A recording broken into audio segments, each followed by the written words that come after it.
Assalamualaikum warahmatullahi wabarakatuh. Perkenalkan, nama saya Faiz Dimas Arya Putra. Di sini saya akan mereview kembali yang telah dipresentasikan oleh kelompok, yaitu tentang berpikir.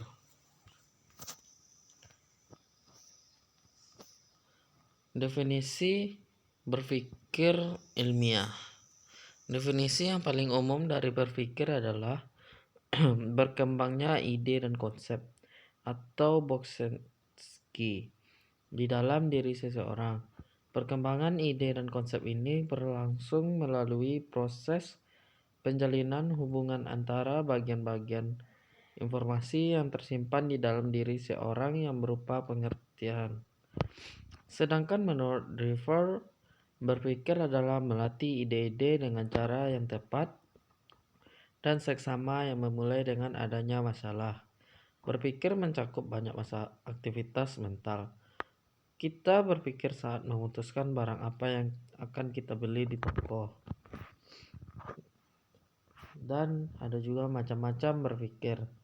Yang pertama adalah berpikir alamiah, yaitu pola penalaran yang berdasarkan kebiasaan sehari-hari dari pengaruh alam sekelilingnya. Yang kedua, berpikir ilmiah adalah pola penalaran berdasarkan sarana tertentu secara teratur dan cermat. Berpikir autistik. Yang ketiga, berpikir autistik. Contoh berpikir autistik antara lain adalah menghayal, fantasi atau visual thinking. Yang keempat, berpikir realistik. Berpikir dalam rangka menyesuaikan diri dengan dunia nyata. Biasanya disebut dengan nalar. Dan menyebutkan ada 3 macam berpikir realistik antara lain berpikir deduktif, berpikir induktif, berpikir evaluatif. Itu adalah macam-macam berpikir. Dan hakikat berpikir ilmiah.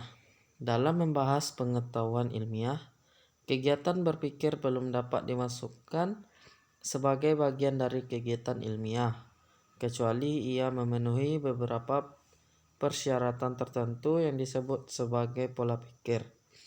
Berpikir dengan mendasarkan pada kerangka pikir tertentu inilah yang disebut sebagai penalaran atau kegiatan berpikir ilmiah. Dengan demikian, tidak semua kegiatan berpikir dapat dikategorikan sebagai berpikir ilmiah, dan begitu pula kegiatan penalaran atau satu berpikir ilmiah tidak sama dengan berpikir. Itu adalah hakikat berpikir ilmiah. Dan ciri-ciri berpikir ilmiah. Pendapat atau tindakannya melalui penelitian. Yang kedua, pendapatnya sesuai kebenaran. Yang ketiga, terdapat data-data atau bukti dalam menunjukkan hasilnya. Dan yang terakhir, tidak berdasarkan perkiraan atau hanya sekedar pendapat. Dan manfaat berpikir ilmiah. Metode berpikir ilmiah memiliki peranan penting dalam membantu manusia untuk memperoleh pengetahuan cakrawala baru dalam menjamin eksistensi kehidupan manusia. Dengan menggunakan metode berpikir ilmiah, manusia terus mengembangkan pengetahuannya atau Liang 1982. Menurut Sugiharto 1996, ada cara manusia memperoleh pengetahuan. Yang pertama, berpegang pada sesuatu yang telah ada. Yang kedua, merujuk kepada pendapat ahli. Yang tiga, berpegang pada intuisi atau metode intuisi. Keempat, menggunakan metode ilmiah.